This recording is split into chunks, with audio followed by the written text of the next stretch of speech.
오늘도 살아계신 우리 주님이 주의 이름으로 모인 곳에 함께 계심을 믿으시면 아멘 하시죠.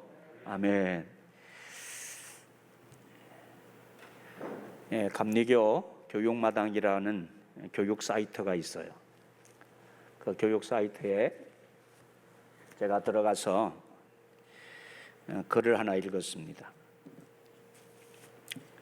글 내용입니다. 어떤 목사님이 스코틀랜드에 있는 한 교회로 부임을 해서 현대인들의 죄에 대해서 설교하기 시작했습니다. 교인들은 새로 부임한 젊은 목사님의 설교를 기대를 갖고 듣기 시작했습니다. 예배를 마치고 나자 나이 드신 교회 관리하시는 분이 사찰이시죠. 그분이 젊은 목사에게 와서 이렇게 말했습니다. 목사님, 교인을 떨어지지 않게 하시려거든 현대인들의 죄를 지적하는 설교를 하지 말아야 합니다. 그런 설교는 교인들에게 인기가 없습니다. 죄에 대해서 설교를 하시려거든 옛날 아브라함이나 이삭이나 야곱과 같은 족장들의 죄에 대해서만 설교하시면 되지 않겠습니까? 제발 설교하실 때 현대에 사는 우리들의 죄만은 지적하지 말아 주십시오. 그런 설교는 교인들이 견뎌내지 못하고 도망하거나 싫어합니다 라고 충고했다고 합니다. 계속해서 글이 계속되고 있었습니다. 우리들은 남의 죄를 지적하는 일이나 남이 죄를 지은 것에 대해서는 관찰자의 입장에서 지켜보고 판단하며 살아갑니다. 그러나 정작 자신의 죄에 대해서는 감추려 하고 자기의 죄를 지적하는 것에 대해서는 싫어합니다. 그런데 정작 우리가 구원받는 길은 남의 죄를 지적하는 것으로가 아니라 내가 지은 죄를 해결함으로 얻게 된다는 사실을 알아야 합니다. 감리교 교육마당이라고 하는 교육 사이트 홈페이지에 올라와 있는 글입니다. 네, 그렇습니다. 여전히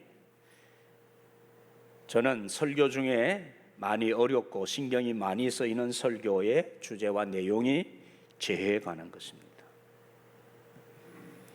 계속해서 존 웨슬리의 표준 설교 중에 오늘 제목 성령의 첫 열매들이라는 이 제목으로 두 번째 말씀을 지난번에 이어서 전합니다. 웨슬리가 한 번에 전한 설교인데 이 설교는 저는 우리가 드리는 예배 시간에는 다 할 수가 없어요. 세 번으로 쪼개서 보통 한 설교를 웨슬리가 한 번 설교했던 것을 저는 세 번에 해야 됩니다. 그만큼 예배 시간이 단축되어 있기 때문입니다. 설교 시간이 단축되어 있기 때문에 그래요. 지난번 6월 마지막 주일 서두에 야곱이 외삼촌 라반의 집에서 21년 동안에 참 굴곡 많았던 어려움과 서름의 그 타국 생활 타향살이를 마치고 고향 땅으로 고국으로 돌아가던 길이었습니다. 야복강 나루 위에 섰습니다. 그때 형 에서가 소식을 듣고 자기를 향해 오는데 군사를 앞세우고 온다는 소식을 듣게 됩니다. 자신이 형을 속인 과거의 일로 인해서 형이 야곱을 믿지 못해서 만약의 경우를 대비해서 야곱과 싸울 태세를 갖추고 오는 것이었습니다. 절체절명의 그 위기 상황에서 밤새도록 야곱은 그 야복강 나루에서 하나님의 사자와 전투적 실험을 하게 됩니다. 야곱은 하나님의 사자를 하나님이신 것처럼 붙들고 그에게 매달립니다. 응답하시지 않으시면 가지 못하신다고 하며 물고 늘어지는 기도를 밤새껏 합니다. 그 과정에서 하나님께서 그 야곱의 한돛뼈를 치시고 야곱을 회개하도록 하시면서 변화를 시키시고 분이엘의 아침을 맞게 하시죠. 그리고 그 분이엘의 아침은 야곱이 그렇게 무서워했던 형이, 싸우러 왔던 형이 아니고 사랑과 용서를 하면서 서로 화해하는 그 분이엘의 아침을 맞게 되죠. 그때 하나님께서 야곱의 이름을 바꾸어서 이스라엘이라고 하라 하셨던 사실을 말씀드렸습니다. 그렇게 해서 야곱이 새롭게 받은 이름이 이스라엘이며 그 이름이 지금의 이스라엘 나라의 이름이 되었습니다. 창세기 32장에서 이 이름이 주어진 정황은 다른 모든 가능성들 중에서도 그가 하나님과 씨름한다, 하나님과 싸워서 이긴 자라고 하는 이 의미는 하나님과 씨름한다라는 그런 내용이 그 이름 속에 가득합니다. 그래서 하나님은 이스라엘 백성들, 그 하나님의 택한 백성들이 이 이름을 가진 나라를 세워서 이 땅에서 모든 악들과 싸우고 이 세상과 씨름해서 야곱처럼 승리하는 자가 되라고, 그렇게 그 이름에 담아주신 내용이 아닐까, 이런 말씀을 제가 드렸죠. 존 웨슬리는 이 영적인 씨름, 이 영적인 투쟁과 싸움을 하는 그리스도인들을 일컬어서 그리스도 예수 안에 있는 자라는 말로 표현을 하면서, 그리스도 예수 안에 있는 자는 이 세상에서 죄와 싸우는 자다, 이렇게 전하고 있어요. 죄의 문제 얘기하는 거예요. 죄와 싸우는 자다. 죄를 피해갈 수 없어요. 피할 수 없다는 것입니다. 이 세상은 죄된 세상이야. 그리스도인 우리는 그리스도 안에서 이 죄된 세상과 싸우는 자들이다, 이렇게 전제해놓고 말씀을 전합니다. 그래서 그리스도 예수 안에 있는 자와 같은 의미로 육신을 따르지 않는 자가 그리스도 안에 있는 자라, 그렇게 설명하죠. 그리스도 안에 있는 자는, 육신을 따르지 않는 자는 세상의 죄악된 세상을 따르지 않는 자라, 그런 덩식이 성립하는 것입니다. 그래서 육신을 따르지 않는 자는 성령을 따라 행하는 자라고 바울의 말을 인용해서 설명을 합니다. 지난번 말씀을 큰 주제만 다시 한번 새겨봅니다. 그리스도 예수 안에 있는 자와 육신을 따르지 않고 영을 따라 행하는 자는 누구입니까? 라고 했을 때 첫 번째, 그리스도 예수 안에 있는 자란 예수님의 이름을 믿는 자, 자신의 의가 아니라 믿음으로 하나님께로부터 난 의를 가진 자, 그리스도 안에서 발견된 자, 혹은 그리스도의 피로 속죄함을 받은 자이다. 그리스도 안에 있는 자는 이런 자인데, 이런 자는 성령을 따라 행하는 자인데 세상과 싸우는 자라는 것입니다. 또 그리스도 안에 거하는 자는 누구든지 죄를 범하지 않습니다 라고 설명합니다. 요한일서 3장 6절을 인용합니다. 그 안에 거하는 자마다 범죄하지 아니하나니 범죄하는 자마다 그를 보지도 못하였고 그를 아지도 못하였느니라. 그리스도 안에 거하는 자는 죄를 짓지 않는 자예요. 죄와 싸워서 이기는 자라, 그 말입니다. 이와 같이 그리스도로 인해 그리스도 안에 살게 된 자는 자기 육신을 정욕과 욕망과 함께 십자가에 못 박았습니다. 갈라디아서 5장 24절을 뒷받침합니다. 음행과 더러움, 부정과 호색, 우상 숭배, 거짓과 속임, 즉위와 다툼, 시기, 분노, 당파심, 분열을 십자가에 못 박은 것이다. 그건 세상에 죄악된 삶을 살던 그 옛 육신의 정욕을 그리스도 안에 있는 자는 십자가에 못 박은 자다. 네 번째, 이렇게 성령을 따라 행하는 자는 로마서, 오늘 성령을 따라 행하는 자 8장 로마서 8장 1절에 그러므로 그리스도 안에 있는 자는, 그 말입니다.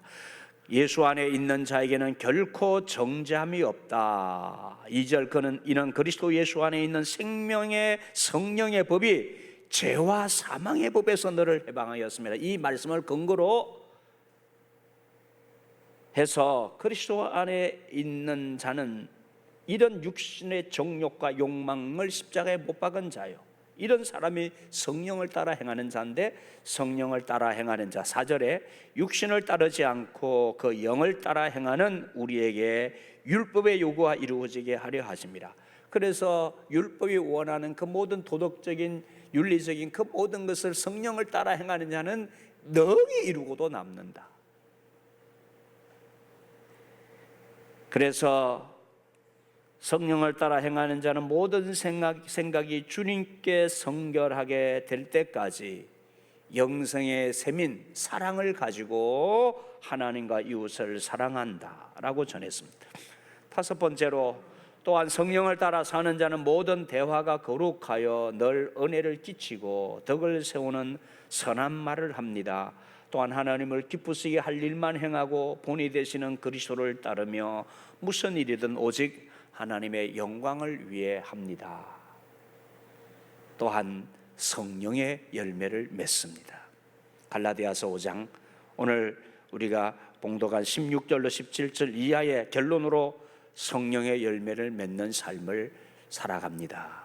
육신의 소욕대로 살지 않고 성령의 소욕을 따라 사는 사람은 성령의 열매를 맺습니다. 여러분, 우리의 인생은 우리의 삶의 현장인 이 세상과 우리 자신과의 싸움에서 씨름을 하는 과정입니다. 이 씨름을 잘 해야 된다고 했습니다. 이 씨름을 피하거나 무시해서는 우리의 삶과 영혼이 망가지는 불행을 만나게 됩니다. 우리의 일상의 생활이나 영적인 삶의 자리에서 덮어놓고 성가신 것을 피해서는 안 된다고 말씀드렸습니다. 반드시 씨름을 해야 하고 피하지 말아야 하는 일들이 있다는 말씀을 기억하시기 바랍니다. 웨슬리의 이어지는 설교에서 다음 주제로 넘어가서 이 죄와 관계된 신앙의 주제에 대해서 말씀을 계속 전합니다. 그리스도 예수 안에 있는 자는 이런 사람은 정죄받지 않습니다.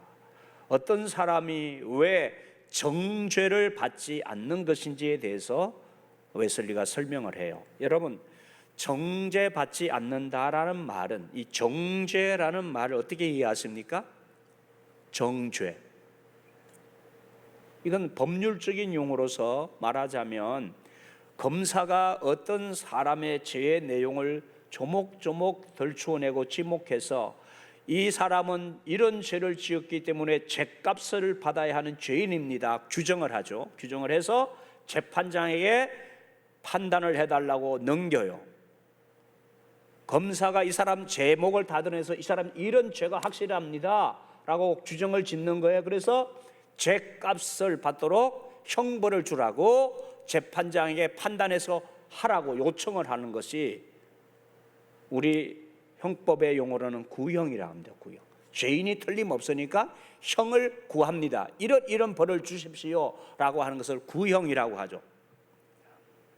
그런데 그것으로만 죄인이 확정되는 게 아니에요. 죄인이 확정되려면 검사가 죄인의 제목을 나열해서 재판장에게 죄인인지 아닌지를 검증해서 최종 판단을 해달라고 했을 때에 재판관들이 그 제목을 보고 그 사람이 죄를 지은 것인지 맞는지 아닌지, 정말 죄인인지 아닌지를 점검을 하고 최종 결정을 해서 재판장이 형벌을 확정해서 이 사람 이러한 죄가 맞습니다, 그게 따라서 이러한 형벌을 내립니다 하고 이렇게 한 게 정죄인 거예요. 정죄. 이해가 되셨죠? 정죄라는 말의 개념을 잘 이해하셔야 된단 말입니다. 그래서 웨슬리가 이런 사람은 정죄받지 않습니다, 어떤 사람이 왜 정죄를 받지 않는 것인지에 대해서 설명을 하는데, 자, 웨슬리가 죄와 관계된 우리 자신에 대해서 복음의 효력을 이렇게 설명합니다. 그리스도 예수 안에 있는 자, 육이 아니라 성령을 따라 걷는 자들은 정죄함을 받지 않습니다. 과거의 죄, 현재의 죄, 내적인 죄, 외적인 일에 붙어 있는 죄, 연약함의 죄, 어찌할 수 없는 모든 것, 부지불식간의 죄, 갑작스러운 심한 공격으로 인한 죄 때문에 정죄받지 않습니다. 여러 가지 내용을 나열하고 있죠. 왜 그런지를 하나하나의 내용을 설명을 하고 있습니다. 과거의 죄 때문에 정죄받지 않습니다. 왜냐하면 하나님께서 그들을 위해 독생자를 속죄의 제물로 세우셨고, 아들의 피에 대한 그들의 믿음을 통해 그들의 과거의 죄에 대해서 자기의 의로우심을 선언하셨기 때문입니다. 어려운 건 아니죠. 우리가 지은 과거의 죄, 예수 믿기 이전에 지었던 과거의 죄, 또 지금 현재에 있어서 내가 이전에 지었던 죄로 인해서 우리는 너는 죄인이야, 너는 이런 형벌을 받아야 돼, 정죄받지 않는다는 것이에요. 더 자세한 설명은 이따가 우리가 의문이 날 수 있고 질문할 수 있는 내용에 대해서는 같이 생각을 해보고 결론을 제가 삼도록 하겠습니다. 또한 그들은 아들의 피로 인한 유익, 하나님을 아빠, 아버지라고 부를 수 있게 하는 아들의 영을 자신들 안에 가지고 있기 때문에 정죄받지 않습니다. 현재의 죄, 이들은 현재에 대해 죄에 대해 정죄받지 않습니다. 자, 여러분, 이 말만 들으면 우리가 지금 짓고 있는 죄에 대해서 정죄받지 아니한다, 죄인으로 낙인 찍어서 형벌을 받지 아니한다 하니까 마음이 굉장히 가벼워지죠. 네, 이들은 현재에 대해, 예수 그리스도 안에 있는 자는 현재의 죄에 대해 정죄받지 않습니다. 그러니 우리가 마음대로 죄를 지어도 되겠네, 야, 마음 되게 가볍네, 이런 생각할 수 있죠. 그런 말 아닙니다. 이들이 죄를 짓지 않을 것이기 때문입니다. 이 말이 무슨 얘기냐면은, 이것은 그리스도를 믿는 자들에게 나타나게 되는 앞으로의 영적인 변화와 성숙이 필연적으로 따를 것이기에, 그리스도 안에 있는 자는 계속해서 앞으로 의도적인 죄를 짓지 않는다, 그 말이에요. 그래서 현재적인 죄에 대해서도 정죄받지 않습니다. 그러면 현재적인 죄는 어떻게 해결해야 되느냐? 현재적인 죄를 해결하는 다음은 그것은 다음에 설명을 하고 있어요. 이들은 영을 따라 살기 때문에, 오늘 로마서 8장 4절에 육신을 따르지 않고 영을 따라 산다고 말입니다. 영을 따라 살기 때문에 하나님과의 사랑에 빠져 있고, 그 사랑 안에서 하나님의 계명을 온전히 이룰 것이기 때문입니다. 이렇게 설명하고 있어요.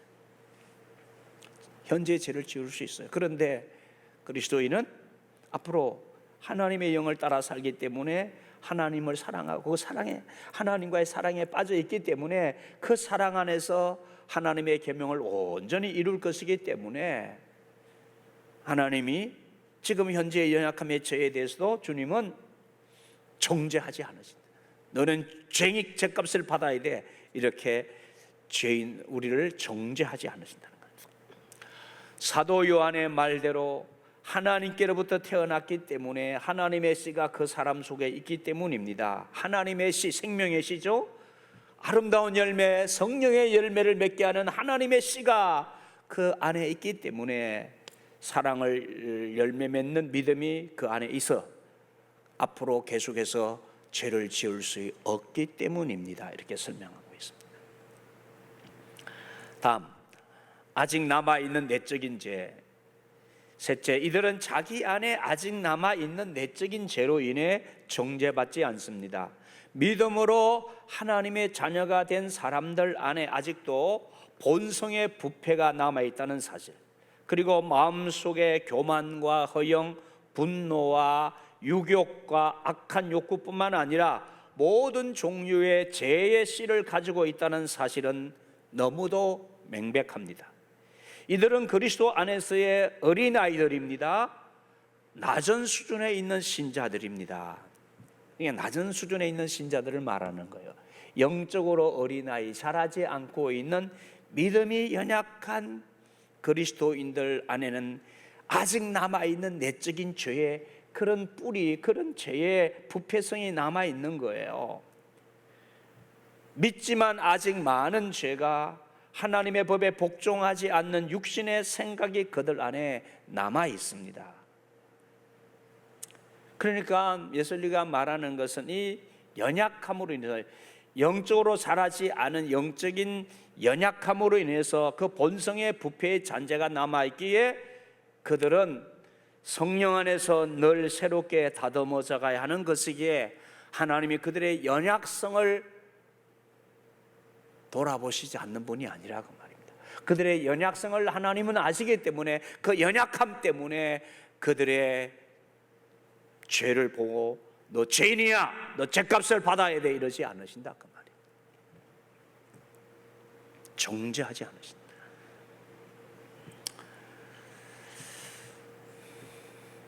그래서 그럼에도 그들은 정죄받지 않습니다. 자기의 마음이 거짓되고 심히 부패한 것을 날마다 민감하게 느낄지라도 그것에 굴하지 않는 한, 마귀에게 곁을 주지 않는 한, 육의 지배당하지 않고 늘 구색의 영을 따라 살아가기 위해 싸우는 한, 그리스도 예수 안에 있는 자들은 정죄받지 않습니다. 비록 불완전할지라도 그분이 그들의 진지한 복종을 매우 기뻐하시기 때문입니다. 이 사람도 현재의 연약함 때문에 죄를 짓고는 있지만, 죄를 지을 수 있지만, 이 사람들은 늘 싸워요. 하나님의 사람으로 자라가기 위해서 늘 분투합니다. 불완전할지라도 그분이 그들의 진지한 복종을 매우 기뻐하시기 때문에 주님의 뜻을 따라 살려고 하는 그 복종의 삶을 살려고 하는 그들의 중심을 주님이 보시기 때문에 정죄하지 아니하신다는 거예요. 그리스도 예수 안에 있는 자는 의도적으로 주님의 뜻에 불복종하려고 하는 사람이 아니라고 말이죠. 연약함 때문에 때로 넘어질 수 있고 그것이 현재의 죄일 수 있지만, 너는 나 천국에 들어올 자격 없어, 너는 구원받을 자격 없어, 이러지 않는다고 말씀. 비록 불완전할지라도 주님의 뜻을 따라 살려고 하는 그 싸움과 그 주님을 향한 복종하여 살려고 하는 그 마음을 기뻐하시기 때문이라는 것이죠. 다음, 죄가 붙어있는 외적 행위. 넷째, 이들은 죄가 붙어있는 외적 행위로 인해 정죄받지 않습니다. 그들은 자신들의 모든 외적인 일에 붙어있는 죄를 지속적으로 자각합니다. 최고의 의무에 어느 정도 교만이나 자기 뜻이 반영되어 있음을 느낍니다. 마음의 모든 생각과 뜻을 보고 계시는 하나님께 은밀히 자신의 마음을 쏟아붓는 그분과의 직접적인 사귐에서도 생각은 방황하고 사랑은 둔감해져 간다는 사실에 부끄러움을 느낍니다. 그럼에도 불구하고 그들에게 하나님과 자신의 마음으로 도는 정죄란 없습니다.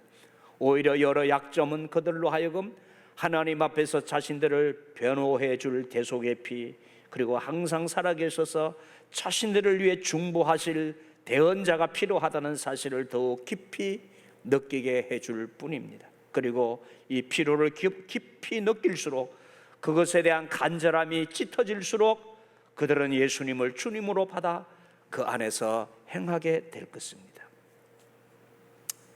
우리가 때로 이런 얘기죠.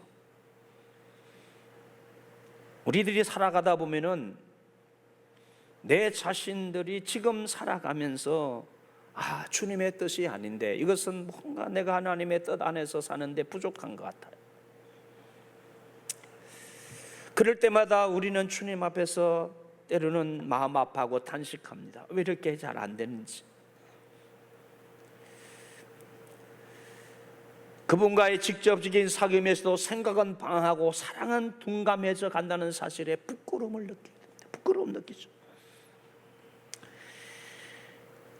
그래서 그럴수록 더 주님 앞에 자신의 연약함을 내려놓고 하나님 앞에서 자신을 변호해 줄 우리 주 예수 그리스도의 대속의 피를 더욱 간절히 사모하게 되었죠. 그래서 우리의 부족함을 채워주실 그 주님의 그 사랑의 은혜와 그 능력을, 주님의 능력을 우리는 간구하면서 더욱 주님의 뜻을 따라가려고 그렇게 애쓰는 우리들이죠. 그런데 그런 연약함이, 그런 외적인 죄가 우리에게 붙어 있는 모습을 우리가 발견한단 말이에요. 그런 사람을 주님은 너 죄인이야, 너는 나와 상관이 없는 자야, 이렇게 정죄하지 않습니다. 그 다음에 또 연약함, 실수의 죄에 대해서 말합니다. 이 실수나 연약함의 죄 때문에 정죄받지 않습니다. 이 죄란 믿고 말했는데 사실은 진리가 아니었을 경우, 혹은 예상했거나 의도하지 않았을 뿐만 아니라 오히려 선을 행하려고 한 것이었는데 결과적으로 그 일이 이웃을 해치게 되었을 경우처럼 어떤 본의 아닌 실수를 말합니다. 그러나 이것들은 진정한 의미에서 죄는 아닙니다. 그리스도 안에 있는 자들의 양심에 죄책감을 주거나 우리를 향한 그분의 얼굴의 광채를 가리지는 못합니다. 여러분, 이 사회법에서도 실수나 잘못해서 자기가 의도하지 않은 그런 죄를 지은 것에 대해서는 크게 죄로 여기지 않죠. 가볍게 그 가실치사라 뭐 과실이라는 말을 하잖아요. 가실에 대한 부분, 그것 때문에 다른 사람이 해를 입었고 어려움을 당했으니까 그분에 대한 응분의 책임은 묻지만, 이런 것에 대해서 큰 책임을 묻지는 않죠. 마찬가지예요. 하나님 앞에서 그래서 웨슬리는 사실은 이것은 진정한 의미에서 죄는 아닙니다.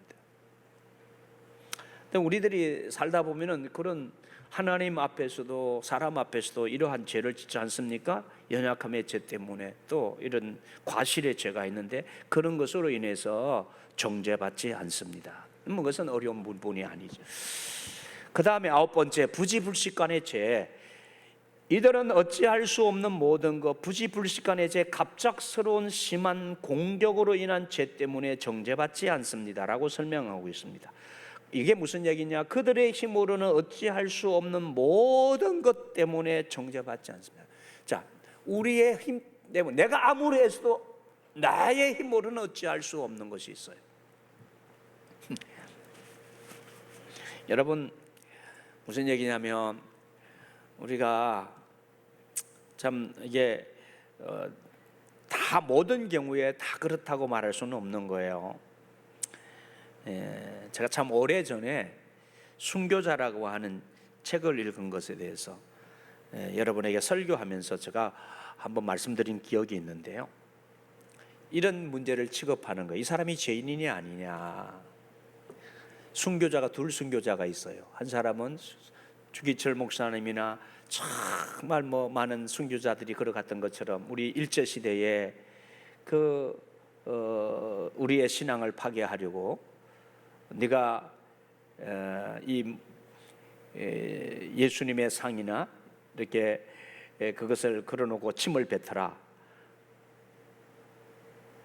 그리고 일본의 황제에게 한 번만 무릎 꿇고 절을 해라. 그러면 너 살려주겠다. 뭐 이런 비슷한 이유로 인해서 우리의 신앙을 뺏어가려고 하는 그러한 악한 일들을 하지 않았어요? 그때의 그 길을 예수를 부인하지 아니하고 그 길을 걸어가서 믿음으로 승리한 사람들을 우리는 죽기까지 순교하고 그렇게 한 사람을 우리는 박수치면서 순교자라고 하잖아요. 그런 믿음을 본받아야 되겠다고. 정말 우리가 그런 믿음 본받아야 되죠. 그런데 우리나라뿐만 아니라 그런 독일의 나치 시대에도 그런 비슷한 유행이 많았고요. 어떤 교회 목사님을 이렇게 시험하려고, 신앙을 빼앗으려고, 예를 들어서 교회뿐만 교회라고 합시다. 교회 성도들을 세워놓고 네가 예수를 부인하면 이 교인들 살려준다. 네가 만약에 예수를 부인하지 않고 말 듣지 않으면 이 교인들 다 쏘아 죽인다. 이런 때에 그 목사님이 교인들을 살리기 위해서 예수를 부인했어요. 그러면 그 사람은 배반자일까요? 그 목사님은 배반자일까요? 자기가 부인한 말 때문에 교인들이 살았어요. 한 마을에 그리스도인 부부 가정이 있었어요. 그 그리스도인 부부 가정이 있는데 자식들을 세워놓고 공산당이 와서 예수 믿는 걸 알고 네가 예수 안 믿는다고 하면 자식들 다 살려줄게. 네가 예수 믿는다고 하면 너 가족들 다 몰살시킬 거야. 했을 때 아이들 살리기 위해서 나 예수 모른다 그러고 부인했어요. 아이들 살았어요. 자식들 살았어요. 가족들 살았어요. 그러면 이 아버지는 배반자인가요? 예수 배반한 자인가요? 이런 경우에 바로 어찌할 수 없는 모든 것, 갑작스러운 심한 공격으로 인한 죄 때문에, 그 죄는 그런 경우죠. 그때 예수를 부인했다고 해서 하나님은 무엇을 살피시는 분이라고요? 중심을 살피시는 분이에요. 그런 경우가 우리에게 있단 말이에요. 그런 죄 때문에 그 사람 정죄받지 않습니다. 그런 얘기예요. 우리는 한 가지만 가지고 생각하면 안 돼요. 이분법적으로 생각하는 것에 굉장히 이원론적인 이것 아니면 저것, 이것의 생각이 우리는 하나님의 뜻을 거스릴 수 있다는 사실을 늘 생각하고 살아야 합니다. 다 순교자예요. 다 순교자. 이 사람만 순교자가 아니라 이 사람도 순교인 거예요.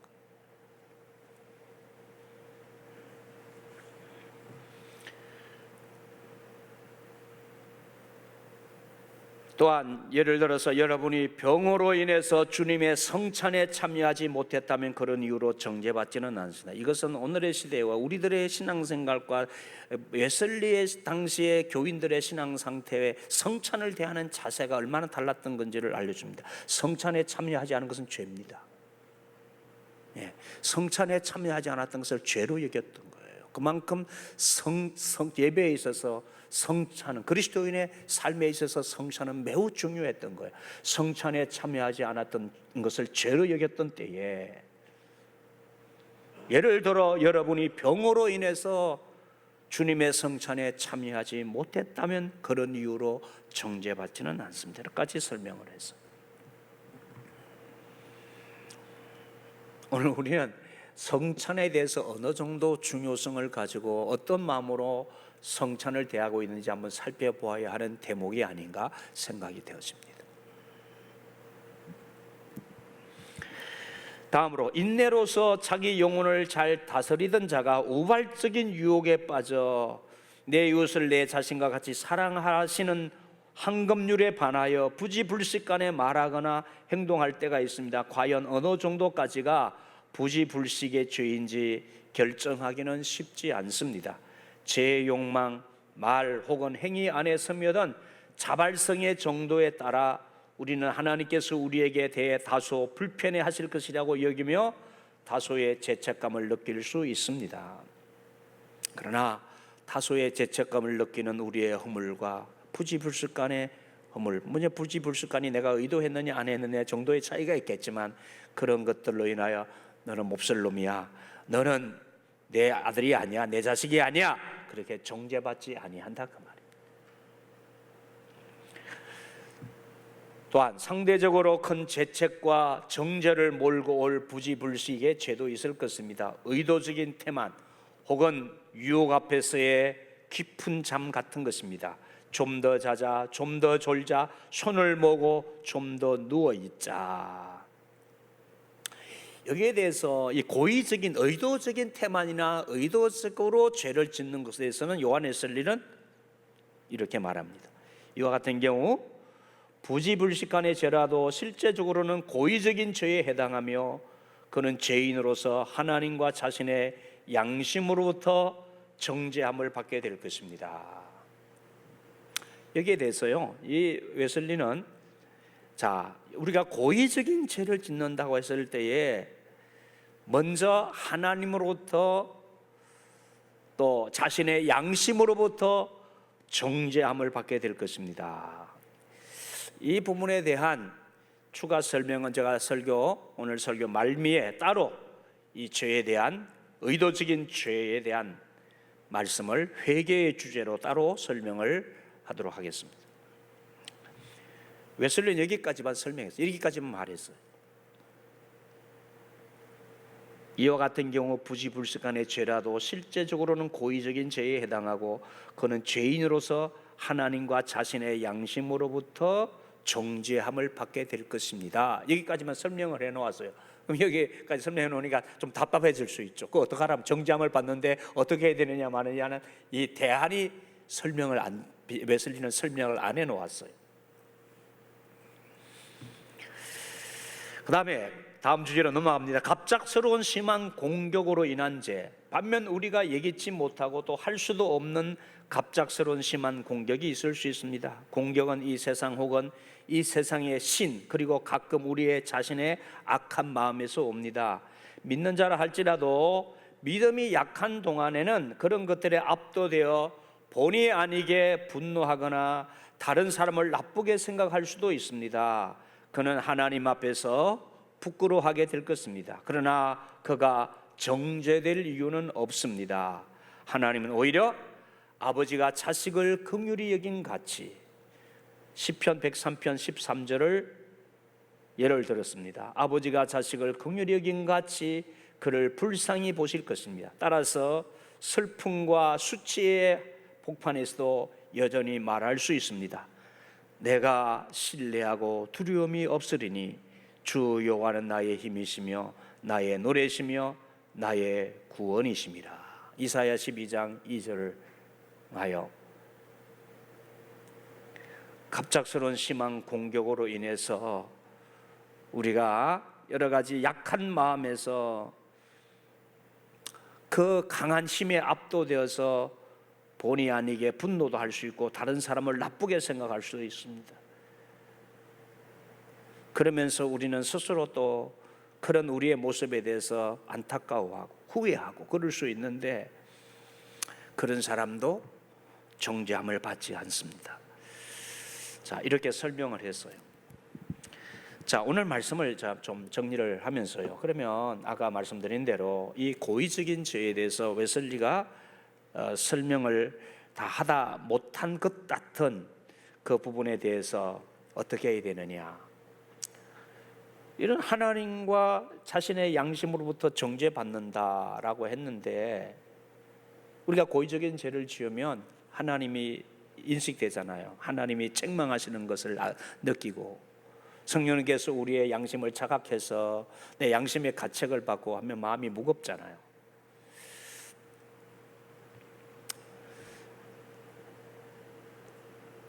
이와 같은 죄를 지었을 때 이미 웨슬리는 서두에서 정죄받지 않는다고 했어요.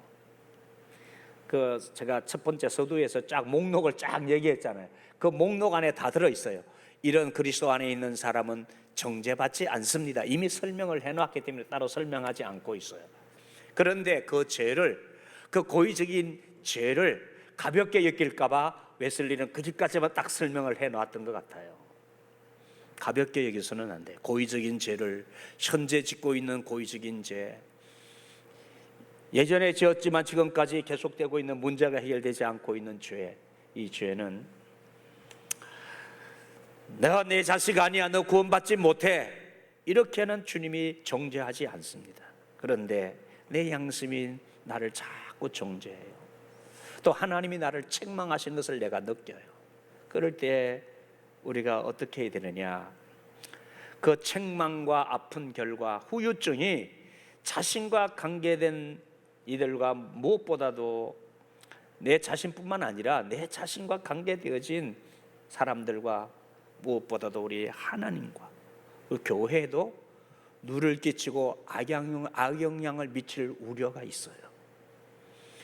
이 지금 현재 고의적으로 짓는 죄는 내 자신에게 해를 끼칠 수 있다는 말입니다. 뿐만 아니라 다른 사람, 관계된 가족들과 다른 사람들에게 해를 끼칠 수 있고, 교회에도 하나님의 영광, 하나님의 이름까지도 누를 끼칠 수 있는 우려가 커요. 악영향을 미치게 된단 말이에요. 그래서 자신을 망가지게 하고 교회의 위신과 권위를 떨어뜨리고 하나님의 영광을 가리우게 될 소지가 많죠. 그래서 생명을 얻는 회개와 생명이 자라는 회개에 대해서 제가 말씀을 좀 드리려고 합니다. 회개에는 크게 두 가지가 있어요. 우리 그리스도인들의 회개에는 크게 두 가지가 있어요. 첫 번째는 생명을 얻는 회개, 두 번째는 이 생명이 자라가는 회개가 필요해요. 생명을 얻는 회개가 뭐냐? 영원한 지옥의 심판과 멸망의 자리에서 영원한 새 생명을 얻는 구원을 위해서 하나님을 떠나서 사는 그 죄에서 돌이키는 회개를 말합니다. 구원받는 데 필요한 회개, 일평생 단 한 번 하는 회개를, 생명에서 돌이키는 불신앙에서 그 불신앙에 의해서 하나님을 떠나서 살던 그 죄에서 돌이키는 생명을 얻는 회개. 그것은 단 한 번, 일생 단 한 번 하는 회개예요.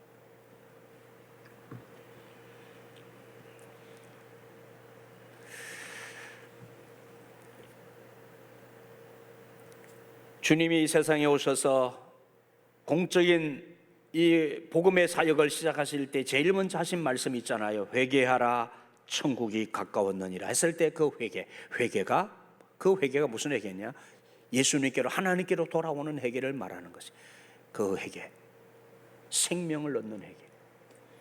또 주님이 이런 말씀하셨죠. 누가복음 5장 32절에 내가 의인을 부르러 온 것이 아니요 죄인을 불러 회개시키러 왔노라. 여기서 이 회개를 촉구하실 때 죄인은 근원적으로는 하나님 떠나서 사는 모든 인류, 모든 이 세상 사람들이 가지고 있는 그 죄, 원죄를 말하는 거예요. 원죄. 그 죄에서 회개하는, 생명을 얻는 회개, 일평생 한 번 하는 회개예요. 주님께로 돌아오는 회개죠. 자, 생명을 얻는 회개와 생명이 자라는 회개를 구분해야 됩니다. 그럼 생명이 자라는 회개는 뭐냐? 바로 예수 믿고 살면서 완전 영화의 몸을 입을 때까지, 천국에서 주님이 우리를 완전 영화의 몸으로 변화시킬 그때까지 영적으로 자라가는 회개, 성화를 말하는 회개입니다. 성화의 과정에 필요한 회개입니다. 구분해야 됩니다.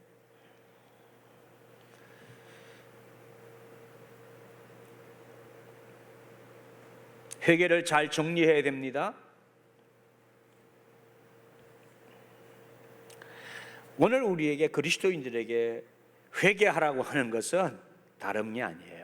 안 믿는 사람에게 회개하라는 것은 생명을 얻는 회개를 하라는 것이고, 그리스도인이 믿는 우리에게 회개하라는 것은 왜 예수 믿고 회개했는데 자꾸 회개하라고 그러냐라고 하는 말을 하는 분들이, 질문을 하시는 분들이 착각하기 때문에 이 구분이 안 돼서 그러는 거예요. 이것은 자라가는 회개를 하라는 것입니다. 성화의 열매를 맺기 위한 회개를 하라는 것이죠. 모순이 없어요. 우리는 주님 안에 있는 자지만 이 세상에서 살아가는 우리가 하루아침에 영원 몸을 입은 거 아니에요. 여전히 죄의 유혹을 받고 살고, 여전히 우리는 옛 사람의 그 섭성이 남아있고, 그래서 우리는 성령 안에서 날마다 육체의 정욕과 성향과 이 세상의 죄와 싸워야 되는 거예요. 그 싸워서 우리는 승리해야 되는 거예요. 그 과정에 필요한 것이 회개입니다. 회개는 뭐예요? 회개는 자신의 죄를 날마다 인식하고, 내가 주님 앞에 잘못하고 있는 거, 세상에 대해서 잘못하고 있는 거, 주변 사람들에 대해서 잘못하고 있는 거에 대해서 자신의 죄를 바라보고 그 죄를 미워하는 겁니다. 죄는 미워하되 죄인은 사랑하는 말을 우리가 잘 알고 있습니다. 내 자신의 죄악은 내 실패의 원인입니다. 여러분, 우리가 자녀들이나 남편과 아내의 죄, 내 주변의 사람들의 죄를 싫어하는 것보다 내 자신의 죄를 더 싫어해 본 적이 있습니까? 우리는 반대로 다른 사람의 죄는 싫어해요. 다른 사람의 죄에 대해서는 너무 잘 판단하고 지적하는데, 내 자신의 죄를 지적하고 내 자신의 죄를 판단하고 내 자신의 죄를 싫어하는 것을 더 해야 되는데 반대로 살고 있지는 않느냐, 그 말입니다.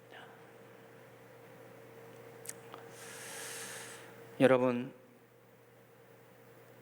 우리는 날마다 그리스도 안에서 우리의 작은 죄라도 깊이 보아야 되고, 그 죄를 내 생활에서 떠나보내고, 혹이라도 짓고 있는 죄는 빨리 회개하고 돌이켜서 그 죄에서 떠나야 합니다. 그래야 하나님과 나와의 관계에 하나님이 나를, 내 양심 안에서 하나님이 나를 미워하시고 싫어하시는 것 같은 내 감정이 없지 않겠어요? 그 감정이 문제가 되는 거예요. 죄를 지으면, 여러분이 자식들이 죄를 지으면 부모가 뭘 하지 않는데 자식이 어떻게 살던가요? 설금설금 부모 눈치를 보기 시작하잖아요. 자유롭지 못한 거예요. 그 자식이 올바로 살지 못하는 거예요. 우리가 죄를 짓고 해결이 안 되면 하나님 눈치를 자꾸 봐요. 자꾸 우리가 하나님에 대해서 자신이 없어져요. 세상에 대해서, 다른 사람들에 대해서 자신이 없어져요. 위축되어지고 사탄이 정죄하는 거예요. 사탄이 자꾸 정죄를 하기 때문에 양심이 우리를 자꾸 정죄해요. 너 죄인이잖아 이러면 정죄를 한다고요. 그래서 회개가 필요한 거예요. 회개하셔야, 돌이켜야 돼요. 그래야 우리는 맑은 양심으로 자신 있게 세상에 대해서, 하나님과 관계에서도, 모든 것에 있어서도 우리 자신이 그렇게 살면서 우리의 삶이 온전해지고 아름다워지고 강건해지고 우리가 하나님 안에서 영적인 능력을 소유하게 되어지는 거예요. 날마다 회개하는 삶은 그래서 회개의 열매들인 성령의 열매를 맺게 되어지는 거예요. 여러분, 그리스도 안에서의 회개의 열매들인 성령의 열매들이 우리 안에, 여러분 안에 맺어져 가고 있는지요? 오늘은 그래서 성령의 첫 열매들이라는 이 웨슬리의 이 설교에서 우리에게 알려주시는 사실은 그리스도 안에 있는 자는 하나님 앞에서 이 죄의 문제가 해결된 자들이라는 거예요. 이 죄에 대해서 하나님 앞에서 그리스도께서 행하신 일이 얼마나 놀라운 일인지를 알라고 하시는 거예요. 그리고 그 안에서 우리는 이제는 죄와 싸워서 이기는 자로 하나님 안에서 성령의 열매를 맺고 살아가는 자들이다 하는 것이 이 웨슬리의 설교의 요지입니다.